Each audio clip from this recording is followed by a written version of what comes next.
Hello दोस्तों, स्वागत है आप सभी का हमारे इस यूट्यूब चैनल हितेश्वर क्लासेस में।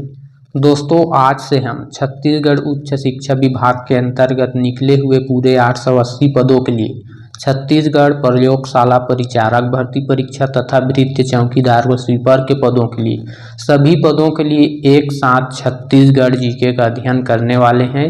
स्पेशल क्लास की शुरुआत करने वाले हैं छत्तीसगढ़ जीके से, क्योंकि वो दोनों परीक्षाओं में आएगा, छत्तीसगढ़ प्रयोगशाला में भी और वृत्ति चौकीदार तथा स्वीपर के पदों में भी काम आने वाला है। तो सबके लिए हम एक साथ आज से पढ़ना शुरू करेंगे। तो दोस्तों, आज से आप रेगुलर जुड़ जाइए हमारे चैनल से और ऑनलाइन क्लासेस का जो है लाभ उठा सकते हैं। देखिए दोस्तों, हम किस बुक से पढ़ेंगे? छत्तीसगढ़ संपूर्ण अध्ययन से पढ़ेंगे। देखिए दोस्तों, आपको चाहे आप ऑनलाइन पढ़े या ऑफलाइन पढ़े, किसी भी कोचिंग संस्था से पढ़े, आपको कोई भी पढ़ाएगा तो वो किसी न किसी बुक से ही पढ़ाएगा। कोई भी पढ़ाने वाला वैज्ञानिक नहीं है कि सभी जो है जानकारी खुद से उठा ले, आपको बुक से ही पढ़ाएगा, वो भी बुक से जो है जानकारी लेगा। तो इसलिए दोस्तों, यदि आप इसी बुक को ऑफलाइन खरीदोगे, ऑफलाइन से पढ़ोगे, आप भी पढ़ सकते हो। आप 10वीं 12वीं पढ़े हो, पूरे कितने वर्ष पढ़ते हो, साल भर पढ़ते हो, कोचिंग भी करते हो, टीचर भी पढ़ाते हैं स्कूल में, लेकिन आप क्या खुद से पढ़ सकते हो? क्या नहीं पढ़ सकते हैं दोस्तों। खुद से आप नहीं पढ़ सकते साल भर में भी। तो जब कोई उसी चीज़ को कोई दूसरा व्यक्ति पढ़ाता है तो अच्छा लगता है, सुनने में अच्छा लगता है, पढ़ने में अच्छा लगता है, रुचि जागृत होता है। तो इसलिए पढ़ने का मतलब है, इसलिए पढ़िए। आप खुद से भी पढ़ सकते हैं, लेकिन खुद से बोरिंग लगता है। यदि आपको उसी चीज़ को, जिसको आप खुद से बुक से पढ़ते हो, उसी कोई दूसरा पढ़ा दे तो थोड़ा अच्छा लगता है, वो समझ में आता है और माइंड में बसता है। तो मैं भी बुक से ही पढ़ा रहा हूँ आपको। ये बुक का PDF फॉर्मेट है और इस बुक का नाम है छत्तीसगढ़ संपूर्ण अध्ययन। आप चाहे तो इसको ले सकते हैं, और या फिर इस क्लासेस के माध्यम से पढ़ना चाहते हैं तो पढ़ सकते हैं दोस्तों। तो चलिए दोस्तों, आज के क्लास में हम सबसे पहले छत्तीसगढ़ राज्य के परिचय के बारे में जानते हैं। दोस्तों, परिचय जानना बहुत ही आवश्यक है, चाहे वो इंसान का परिचय हो या छत्तीसगढ़ राज्य का परिचय हो। देखिए दोस्तों, यहाँ पर छत्तीसगढ़ राज्य का राजकीय प्रतीक चिन्ह है, छत्तीसगढ़ शासन का लोगो है। और यदि आप इस लोगों को समझ जाते हो क्यों बना है, कैसा बना है, तो दोस्तों आपको यहाँ के लोगों के बारे में, इस छत्तीसगढ़ प्रदेश के बारे में, छत्तीसगढ़ प्रदेश के पूंजी के बारे में पता चल जाएगा। और आपके इसी लोगों से ही बहुत सारे प्रश्न आपके बन जाएंगे, जो कि विभिन्न परीक्षाओं में पूछे भी गए हैं। तो देखिए दोस्तों, हमारा छत्तीसगढ़ प्रदेश 1 नवंबर सन 2000 को जो है मध्य प्रदेश से अलग होकर के बना था। तो जाहिर सी बात है दोस्तों, जब 2000 में बना था तो उसके बाद ही इस राजकीय प्रतीक चिन्ह को जो है स्वीकृति प्रदान किया गया होगा। ठीक है दोस्तों, तो कब स्वीकृति मिला? 4 सितंबर 2000 को इस राजकीय प्रतीक चिन्ह को जो है मंजूरी मिला, लागू किया गया और जो है प्रचलन में अपनाया गया। तो देखिए दोस्तों, इस लोगों में आपको जो है बाहरी तरफ एक वृत्त दिख रहा है। तो वृत्त क्यों बनाया गया है वृत्ताकार परिधि में? क्योंकि दोस्तों राज्य के विकास को दर्शाता है कि हमारा छत्तीसगढ़ राज्य सतत निरंतर जो है प्रगतिशील रहे। तो इस भावना से, इस सिद्धांत से जो है गोला लिया गया है। ठीक है दोस्तों, और बाहरी वृत्त में छत्तीसगढ़ के जो है 36 किलों को दर्शाया गया है, वो भी रंगीन दर्शाया गया है। रंगीन से जो है यहाँ की सुख संपन्नता, संपत्ति और जो है प्रबुद्धता का पता चलता है, कितना समृद्ध है छत्तीसगढ़। इसलिए किले को जो है रंगीन में दर्शाया गया है।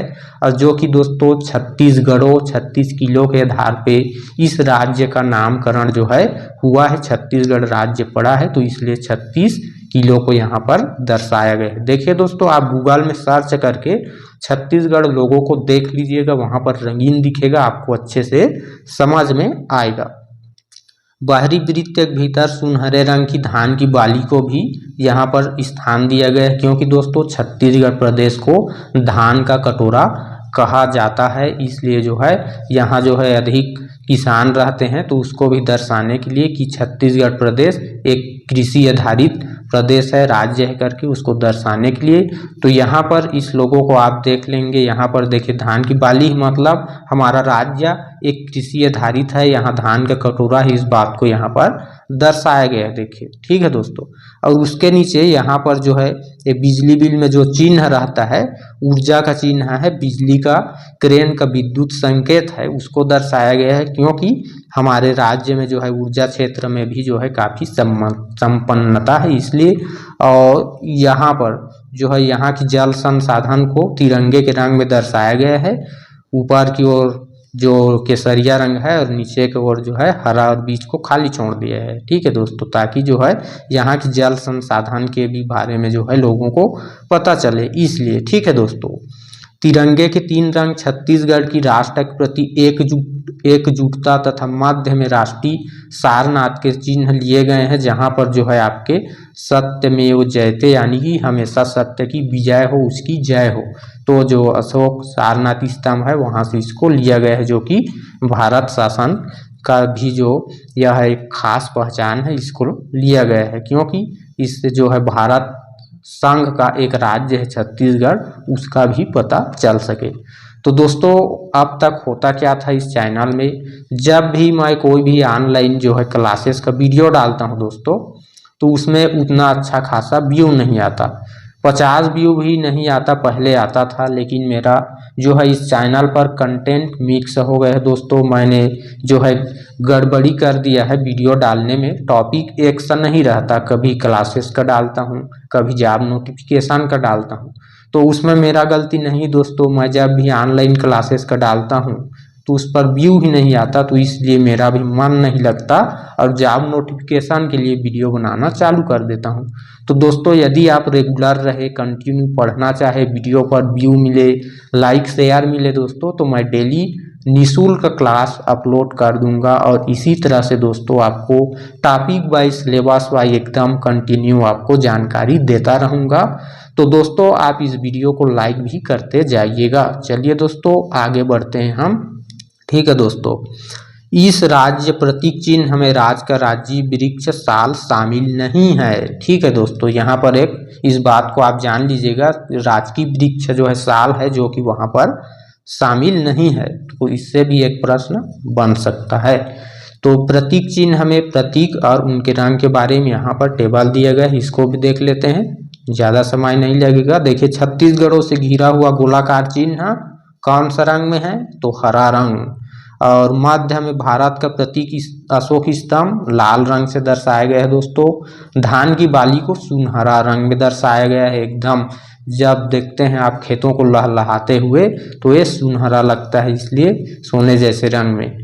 और ऊर्जा को नीला रंग में, और नदियों को रेखांकित किया गया है जो ऐसे लाइन से, उसको जो है तिरंगा के रंग में दर्शाया गया है। तो इसको आप याद रखिएगा। ठीक है दोस्तों, तो परिचय जानना बहुत ही जरूरी था सामान्य ज्ञान को पढ़ने के लिए इस फर्स्ट क्लास में। तो हम टॉपिक वाइज, सिलेबस वाइज जो है कंटिन्यू पढ़ते रहेंगे। तो देखिए दोस्तों, राज्य दिवस प्रत्येक वर्ष 1 नवंबर को छत्तीसगढ़ राज्य दिवस मनाया जाता है। क्यों नहीं मनाया जाएगा दोस्तों, इसी दिन जो है राज्य अलग हुआ था, बना हुआ था, तो इसके उपलक्ष्य में मनाया जाता है और मनाया जाना भी चाहिए दोस्तों।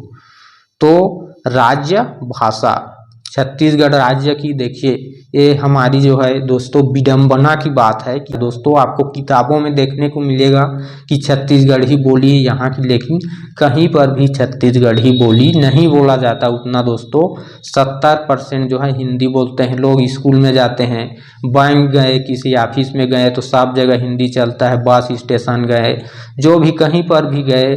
और एक बात जो है और बताना चाहता हूं दोस्तों कि छत्तीसगढ़ी बोली क्यों ख़त्म हो रहा है हमारे इस राज्य में, क्योंकि दोस्तों छत्तीसगढ़ के जितने भी सभी कंपनी फैक्ट्री है वहां पर बिहारी लोग नौकरी करते हैं, कब्जा लिए हैं। हमारे छत्तीसगढ़ के युवा जो है करते नहीं प्राइवेट नौकरी, इसलिए तो वही लोग जो है यहाँ आकर के जो है बोली को प्रभावित कर दी है दोस्तों। छत्तीसगढ़ के आदमी को दूसरे राज्य के लोग आकर के कंपनी फैक्ट्री में जो है डरवाते हैं, समझ लीजिए एक तरह से दबदबा चलाते हैं। जब कभी आप छत्तीसगढ़ के किसी भी कंपनी फैक्ट्री में जाएंगे तब आपको पता चलेगा, आपको वहाँ छत्तीसगढ़ के बहुत कम आदमी देखने को मिलेंगे दोस्तों। ज़्यादातर यूपी और बिहार के लोग जो है वहाँ पर आपको देखने को मिलेंगे। तो ये हमारे राज्य के लिए बेहद जो है दुखद घटना है, जो कि अच्छा नहीं, ऐसा नहीं होना चाहिए। आपको प्राइवेट जॉब की ओर भी ध्यान आकर्षित करना चाहिए और छत्तीसगढ़ी बोली को भी अपनाना चाहिए दोस्तों। तो 28 नवंबर 2007 को छत्तीसगढ़ विधानसभा में छत्तीसगढ़ी भाषा को राजभाषा बनाने का सर्वसम्मत निर्णय लिया गया। देखिए दोस्तों, प्रतिवर्ष 28 नवंबर को छत्तीसगढ़ी राजभाषा दिवस, छत्तीसगढ़ी दिवस मनाते हैं।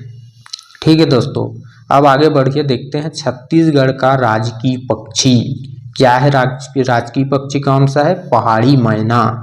और इसको कब घोषित किया गया था दोस्तों? सन 2001 में।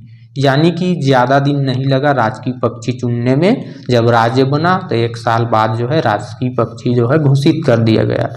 प्राणी शास्त्र में 4 प्रकार का विवरण है। जो पहाड़ी मैना है जो राजकीय पक्षी है, उसको प्राणी शास्त्र में वैज्ञानिक की भाषा में उत्तरी ग्रेकुला रिलीजियसा, इसको छोड़िए, आने वाला नहीं, दूसरे एग्जाम में आएगा, इस एग्जाम में आने वाला ये नहीं है, इसको हटाइए। कांग्रेस घाटी राष्ट्रीय उद्यान में पहाड़ी मैना को जो है संरक्षण दिया गया है। और इसका विचरण क्षेत्र कहाँ कहाँ है दोस्तों? दंतेवाड़ा, बीजापुर, नारायणपुर, यानी कि दक्षिणी छत्तीसगढ़ में है। ठीक है दोस्तों, दक्षिणी छत्तीसगढ़ आप याद रख लीजिएगा इसका विचरण क्षेत्र में, फिर जब ऑप्शन में रहेगा तो आपसे ऑटोमेटिक बन जाएगा। आप एक ही बात याद रखिएगा, ये कहाँ पाया जाता है? तो दक्षिणी छत्तीसगढ़, बस। पहाड़ी मैना दक्षिणी छत्तीसगढ़। इनके पंख जो है काले होते हैं और पंख के जो लास्टम रहता है छोर वो सफ़ेद होते हैं, चोंच गुलाबी होती है, पीली कंठ और पैर पीले होते हैं। लंबाई अधिकतम 1 फीट होती है, 1 फीट यानी कि लंबा होता है काफ़ी। पर्वतीय वन क्षेत्रों में पेड़ों के छत्रों पर बसने वाला पक्षी है। जो पेड़ों के छत होते हैं, पत्ते होते हैं, वहीं पर जो है ये बसती है, रहती है। मार्च अप्रैल के महीने में ऊंचे वृक्ष के पोटरों में अंडे देती है तथा मई जून में इन अंडों से बच्चे होते हैं। तस्करी कारण अस्तित्व जो है इसका खतरे में है। ठीक है दोस्तों, तस्करी हो रहा है बहुत। तो छत्तीसगढ़ का राजकीय वृक्ष क्या है? साल है, जो कि छत्तीसगढ़ शासन के लोगों में शामिल नहीं किया है, इसको भूल गए हैं। इस साल वृक्ष का कम से कम वाटर मार्क दे देना चाहिए था, लेकिन भूल गए हैं। खैर कोई बात नहीं। तो साल जिसको सरई भी बोला जाता है। देखिए दोस्तों, यहाँ पर कुछ इम्पॉर्टेंट प्रश्न है, आपको नोटिस करते जाना है। साल सरई जो है छत्तीसगढ़ का राजकीय वृक्ष है, जो इतने बहुत सारे जो है परीक्षाओं में पूछे जा चुके हैं।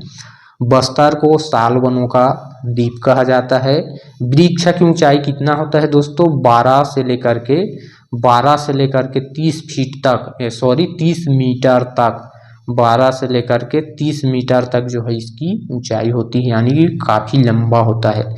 राज्य के वन क्षेत्र के 1/3 भाग, लगभग 40% एरिया में जो है साल वन पाया जाता है। तो ये बहुत अच्छी बात है, बहुत ज़्यादा पाया जाता है, 40% बहुत है दोस्तों। साल वृक्षों को साल बोरर नामक बीमारी से खतरा होता है।